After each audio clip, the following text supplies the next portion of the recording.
60, 70, 80 വയസ്സാകുമ്പോൾ പോലും മനുഷ്യന് തോന്നുന്നില്ല എനിക്ക് പോകാൻ സമയമായി തുടങ്ങിയെന്ന്. മനുഷ്യൻ ചിന്തിച്ചു പോകുന്നത് ഇനിയും ഞാനിവിടെ മരിക്കാതെ തുടരുമെന്നാണ്.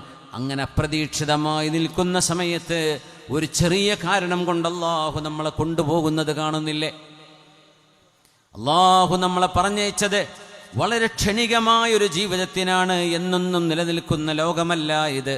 വളരെ പെട്ടെന്ന് റബ്ബിലേക്ക് പോകേണ്ടവരാണ്. കുറച്ച് സമയം എക്സാം എഴുതാൻ പേപ്പർ തന്ന് എഴുതിക്കോ എന്ന് ടീച്ചർ പറയുന്ന പോലെ പരീക്ഷ നടന്നുകൊണ്ടിരിക്കുകയാണ്. ബെല്ലടിച്ചാൽ നിർത്തണം കേട്ടോ എന്നാണ് ടീച്ചറുടെ ഉത്തരവെങ്കിൽ, അതുപോലെ അള്ളാഹുവിൻ്റെ മലക്കുൽ മൗത്ത് വരുമ്പോൾ നിർത്തിപ്പോകേണ്ടവരാണ് നമ്മൾ.